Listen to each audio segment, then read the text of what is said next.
ओम साईं राम। बाबा को शत शत प्रणाम। मेरे अंदर साईं और आपके अंदर साईं को भी प्रणाम। मैं आज आप लोगों से प्रार्थना करती हूँ कि प्लीज़ आप मेरे जो इस चैनल को सब्सक्राइब करें, ताकि जो बाबा का प्यार है वो सब लोगों तक पहुँचे। मुझे नहीं पता था कि मैं ऐसे वीडियो बनाऊँगी या ऐसे बोलूँगी। ये तो बाबा का शायद बाबा का हुक्म है। पहले बाबा ने मुझे जब फिजिकल फॉर्म में भी अपना आदेश दिया था कि मैं बाबा का जो प्रचार है, जो बाबा का प्यार है, वो लोगों तक पहुंचाऊं। तो बाबा के दर पे मैं बहुत सारे साईं भक्तों को लेके गई, सबके दुख दूर हुए। अब शायद बाबा ऑनलाइन मुझसे ये वीडियो बनाकर शायद अपना प्यार लोगों तक पहुंचाना चाहते हैं। जो कोई लोगों के दुख दर्द है, शायद मेरे माध्यम से शायद उन लोगों के दुख दर्द दूर हों। तो इसलिए आप लोग प्लीज़ सब्सक्राइब कीजिए और कमेंट बॉक्स में ओम साईं राम लिखिए। मुझे बहुत खुशी होगी। मैं आज आपको बाबा का संदेश बताती हूँ। आज हर इंसान दुखी है, कोई भी सुखी नहीं। कहते हैं ना कि नानक दुखिया सब संसार। कोई व्यक्ति बहुत अच्छा होता है, कभी किसी का बुरा नहीं करता, फिर भी उसके ऊपर बहुत कष्ट आते हैं, वो बहुत दुख में होता है। तो वो भगवान से प्रार्थना करते हैं कि भगवान मैंने कभी किसी का बुरा नहीं किया, मुझे इतने कष्ट क्यों, मेरे प्रश्न का उत्तर दो। तो भगवान तब उसको कहते हैं कि ये तो तेरे संचित कर्म हैं, जो पुराने जीवन में तूने एकत्र किए थे, उसका असर आज तुम पर है। उसकी वजह से तुम्हें खुशियाँ और जो दुख हैं वो तुम्हारे संचित कर्मों से निर्धारित होती हैं। हर इंसान की ज़िंदगी में ना दो दरवाजे होते हैं, एक पूर्वजन्म का दरवाज़ा और एक आज का।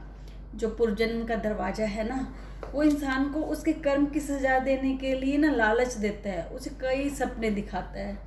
अगर इंसान उसके जाल में फंस जाता है और उस दरवाजे में प्रवेश कर जाता है, तो उसके अंदर जाने पर उसे बाहर से तो ये दरवाज़ा सुंदर दिखाई देता है, पर अंदर जाने पर बहुत कंटीली झाड़ियाँ हैं जो उसे चुभन देती हैं, और उसके अंदर जाने के बाद ये दरवाज़ा बंद हो जाता है। तो वो अंदर बहुत परेशान रहते हैं, उसे बहुत दुख होते हैं, वो बाहर नहीं निकल पाता। फिर मैं आपको बताती हूँ कि अगर आपके साथ ऐसा है तो आपको बाहर निकलने का एक ही रास्ता है कि आप ईश्वर की शरण में चले जाओ, आप बाबा को पुकारो। अगर आप बाबा की शरण में हैं तो पहले तो बाबा आपको उस दरवाजे में जाने नहीं देंगे, आपको इशारा देंगे, आपको बुद्धि देंगे, आपको हिम्मत देंगे। पर अगर आप बाबा का इशारा नहीं समझ पाते, अगर आपके कर्म इतने बुरे हैं कि आपको उस दरवाजे के अंदर जाना है, तो आप जब उस दरवाजे के अंदर चले जाओगे तो बाबा उस दरवाजे से आपको बाहर निकालेंगे, आपके लिए रास्ता बनाएंगे और आपको बाहर निकाल आएंगे। बाबा ने सचरित में डॉक्टर पिल्ले को भी तो कहा था कि तुम 10 जन्मों की जो 10 जन्मों में ये अपनी तकलीफ क्यों भोगते हो, मैं 10 दिन में ही तुम्हारी ये तकलीफ दूर कर दूंगा। सच में बाबा अगर हमारे साथ हो जाते हैं तो जो हमारे कर्म होते हैं ना पिछले जन्म के, वो कम हो जाते हैं। अगर ईश्वर, बाबा कहते हैं कि अगर तुम्हारे ईश्वर के अकाउंट में तुम्हारे बुरे कर्म ज़्यादा हैं और अच्छे कर्म कम हैं, तो इस जन्म में तुम अच्छे कर्म करो, बहुत अच्छे कर्म करो। उन अच्छे कर्मों की वजह से जो तुम्हारे बुरे कर्म है ना ज़्यादा, वो कम हो जाएंगे। बाबा कहते हैं कि तुम जो भूखा है उसको खाना खिलाओ, जो प्यासा है उसको पानी पिलाओ, जिसको आर्थिक मदद की ज़रूरत है तो उसे पैसों के साथ मदद करो। जो तुम्हारे कष्ट हैं वो कम हो जाएंगे। आप बाबा का नाम लो, साईं साईं नाम लो, साईं का जाप करो, साईं के जो उपदेश है उन पर अमल करो, बाबा का सहचरित्र पढ़ो। आप साईं को इतना अंदर अपने भर लो कि आपको दुख का एहसास ही ना हो। अगर हम अच्छे काम करते हैं, किसी का भला करते हैं, तो जो उसकी वाइब्रेशन होती है ना, वो फिर लौट के हमारे पास आती हैं। कहते हैं ना कि जो चीज़ आप ऊपर भेजते हो तो वही वापस आती है।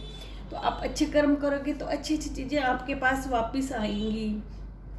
आप जो किस्मत का पेन है ना, उसको उस पेन से आप अपने अच्छे अच्छे लेख लिखो, अपने सुंदर सुंदर किस्मत बनाओ। अगर आपने जो अपने हाथ से लेख लिखा है ना, तो वो कोई नहीं मिटो सकता। और हमेशा बाबा को अपने पास रखो। बाबा को कहो कि बाबा मैं जब भी कोई गलत काम करने लगूं तो बाबा मुझे रोकना, आप मुझे अपना बच्चा समझना। सच में आप जब बाबा को अपनी माँ और पिता मानोगे, तो आप जब गलती करने लगोगे तो आपका मन आपको उस गलती करने के लिए रोकेगा। और जब बाबा आपके साथ हो जाते हैं तो आपकी ज़िंदगी में खुशियाँ ही खुशियाँ और दुख के बादल छट जाएंगे। ये सच है, बिल्कुल सच है। ये सब बातें मेरी ज़िंदगी में बीती हैं। बाबा ने मेरा बहुत साथ दिया, बहुत साथ। ओम साईं राम।